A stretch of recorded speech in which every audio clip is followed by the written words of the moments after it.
So I'm a professor, a clinical associate professor. I can talk about what that title means. There's a bunch of different titles in academia of history, and I teach at Arizona State University in Tempe, which is where your teacher, Mr. Grybos, was a master's student, and so that's how our connection. We had a class with him, and I love teaching the master's program at ASU. It's fully online, and not maybe about half or a little bit less than half of our students are high school teachers. And so it's always cool to like work with first of all, they're amazing students themselves, right? Your teachers are, but then they go out and bring what they learn, the critical ways of thinking about history into the classroom in ways that I think impact the world. More important than what I do is what the high school teacher does, right? Because you all are going to go out and live all these different kinds of lives. You're not all going to be historians necessarily, but you're going to bring with you your kind of critical knowledge of the past, your ways of interpreting how the past matters for the present and the future. And all that starts in the history classroom in middle school, high school. So I always appreciate the work that teachers like yours do. Without it, history doesn't matter. So I actually didn't start out as a kind of lover of history at your age. I was into athletics and kind of later on even into like parties and stuff like that. But then what really drew me into academia to wanting to kind of become an academic was the study of religion. So it'll be a kind of it was a circuitous path that brought me to the discipline of history.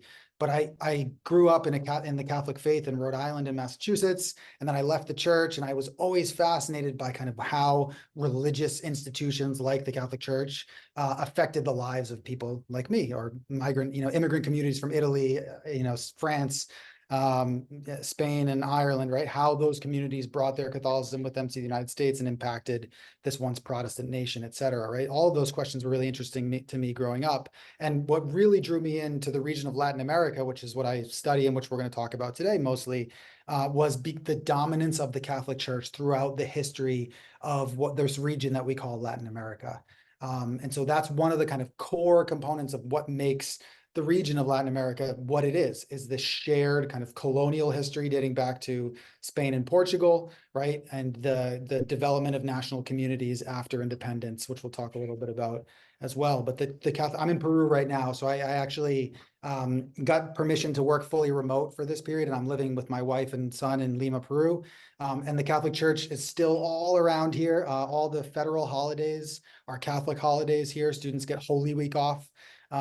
It's really kind of interesting to come from the US, where religious tolerance and pluralism is so embedded in the kind of constitution and the way of being in society, to a place like Peru or Mexico or Brazil, where the Catholic Church is still very dominant, not just numerically, but institutionally, right? Public schools teach theology here. So there's so many differences that are always, to my eye, right? I'm kind of obsessed with the question of religion, are really fascinating to me. So I majored in religious studies in college. I didn't know, you might not know that's a major. I think there were 6 of us at my school. And then I went on to do a PhD in history. So I still research and write about religion and politics in the modern period. So mostly 19th and 20th century, specifically in Peru. I'm really fascinated in these questions of church and state, secularization, these kinds of things. So then I got my first job out of graduate school was at ASU, and here I am. I started 6 years ago, so I've been teaching at the graduate level and some undergraduate classes as well for about 6 years, and it's been awesome. I've been lucky. But if I could go back to being your age, I wouldn't be in history club, and I didn't know that's what I wanted to do. So I kind of found my way to the discipline of history in a roundabout way.